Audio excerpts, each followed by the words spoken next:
మనం అమెజాన్‌లో ఏమైనా వస్తువు ఆర్డర్ చేసి రిటర్న్ ఇచ్చినంక ఏమైనా ఇష్యూస్ ఉన్నాయనుకోండి, అమెజాన్ కస్టమర్ కేర్ వాళ్ళు ఇక్కడ మెనూలో క్లిక్ చేసేసి కిందకెళ్ళిపోతే కస్టమర్ సర్వీస్ ఉంది కదా! దీన్ని క్లిక్ చేసేసినంక ఇట్లా వస్తది. సో, మనం వాళ్ళతో చాటింగ్ చేసుకోవచ్చు. అండ్ ఇంకొకటేందంటే ఇట్లా మాట్లాడుకోవచ్చు. దీన్ని నొక్కితే మాట్లాడుకోవచ్చు. దీని తర్వాత మనం ఒకవేళ మాట్లాడాలనుకోండి ఇందులో లాంగ్వేజెస్ వస్తాయి చాలా. మనం ఏ ఐటెమ్ మీద గురించి మాట్లాడాలనుకుంటున్నామో ఆ ఐటెమ్‌ని ఇక్కడ సెలెక్ట్ చేసుకోవాలి. సెలెక్ట్ చేసుకున్నాక మాట్లాడొచ్చు.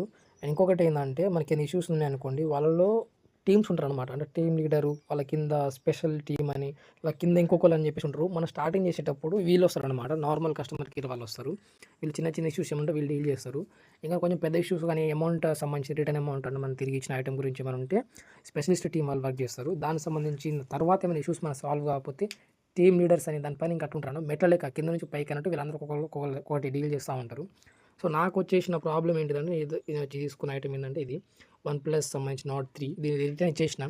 నేను ఆర్డర్ చేసుకున్న ఐటెమ్ వచ్చేసి ప్యూర్ వైట్ కలర్ అనమాట.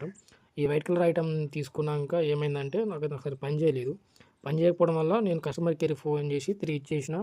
సో, అది కొంచెం వర్కౌట్ కాకపోయినా సరే వాళ్ళేం చేశారంటే సింపుల్‌గా ఇప్పుడు నేను 15 రోజులు అవుతుందనమాట.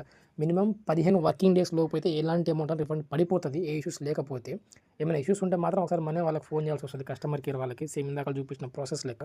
అలా చేసినాక కూడా వాళ్ళు మన ప్రాబ్లమ్ సాల్వ్ చేయకపోతే మాత్రం మనం వాళ్ళకి ఫస్ట్ నార్మల్ టీమ్ వాళ్ళు చెప్తారు కదా! వాళ్ళేదో కారణాలు చెప్తా ఉంటారు. ఒకవేళ కొన్నిసార్లు మనం ఇచ్చిన ఐటెమ్ కలర్ షేడ్ అయినా, లేకుంటే మనం వాడేటప్పుడు గీతలు పడ్డా సరే వాళ్ళు తిరిగి తీసుకోరు. సో, నాకొచ్చిన ఐటెమ్ యూజర్ ఐటెమ్ వచ్చిందని చెప్పేసి తిరిగి ఇచ్చేసిన. దాని తర్వాత కస్టమర్ వాళ్ళకెళ్ళిపోయింది. 13 రోజుల తర్వాత రిఫండ్ రాలని ఫోన్ చేస్తే, నేను తిరిగి ఇచ్చిన ఐటెమ్ రాంగ్ అని అంటున్నారు వాళ్ళు. అంటే వాళ్ళు ఇచ్చిన ఐటెమ్ రైటే. కానీ నేను ఇవ్వడం రాంగ్ అనేసరికి కస్టమర్ కేర్ వాళ్ళకి 10, 20 సార్లు ఫోన్ చేస్తే గానీ వాళ్ళు నాకు కరెక్ట్‌గా సొల్యూషన్ రాలేదనమాట.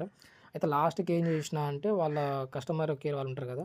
వాళ్ళ నుంచి వాళ్ళ స్పెషలిస్ట్ టీమ్ ఉంటారు. వాళ్ళ సెకండ్ స్టెప్ వాళ్ళు. వాళ్ళకి అడిగితే వాళ్ళేమో ఇంగ్లీష్‌లోనే, హిందీలో మాట్లాడతారు. ఇంక మీకు డబ్బులు రావు. మేమేం చేయలేం అని చెప్పేసి ఫోన్ కట్ చేస్తా ఉన్నారు. 10, 15 సార్లు ఫోన్ కట్ చేసినాక నేను లాస్ట్ టైమ్ ఒకటి ఏమన్నా అంటే, మీరు కాదు మీ పైన వాళ్ళు మీ సార్ వాళ్ళు ఉంటే వాళ్ళని కనెక్ట్ చేయండి అని చెప్పేసి అన్నా. మనకి ఇంగ్లీష్ సగం సగం వచ్చు. సో, ఏదో చెప్పేసిన వాళ్ళకి అట్లా అట్లా. అలా చెప్పినాక వాళ్ళ సార్ వాళ్ళు కనెక్ట్ చేసిర్రు. స్పెషల్ టీమ్ అంటే టీమ్ లీడర్ అనమాట. ఆయన మాట్లాడిండు నాతో. ఆయనకి ఇట్లా ప్రాబ్లమ్ అండి. మీ కస్టమర్ ఇట్లా చెప్తున్నారంటే నాతో ఎవరైతే ఇట్లా రాంగ్ ఇన్ఫర్మేషన్ ఇచ్చిర్రో అంటే మీకు డబ్బులు రావని చెప్పేసి అన్నారో వాళ్ళ మీద నేను కంప్లెయింట్ తీసుకుంటా అన్నారు. నేనే కంప్లెయింట్ తీసుకోమన్నా. సో, వాళ్ళు కంప్లెయింట్ తీసుకున్నారు. ఇంకొకటి ఏందంటే నాకు రావాల్సిన అమౌంట్ కూడా వాళ్ళు నాకు పంపిస్తామన్నారు. దానికి సంబంధించి మనకు ప్రూఫ్ కింద ఇట్లా వాళ్ళ పేరు వస్తదనమాట. వాళ్ళ టీమ్ లీడర్ పేరు, వాళ్ళ టీమ్ లీడర్ పేరు ఇది. ఇట్లా వాళ్ళ పేరు, మనకు సంబంధించిన ఆర్డర్ ఐడీ నంబరు ఇవన్నీ వస్తాయి. ప్లస్ ఇదే మెయిల్ ప్రూఫ్ అనమాట. మనం ఒకవేళ 3 రోజులు, 4 రోజులు డబ్బులొస్తాయి వర్కింగ్ డేస్‌లో అన్నారు. రాకపోతే ఇందులోనే మన ఈ నంబర్ చూపిచ్చేసి సరిపోతదనమాట.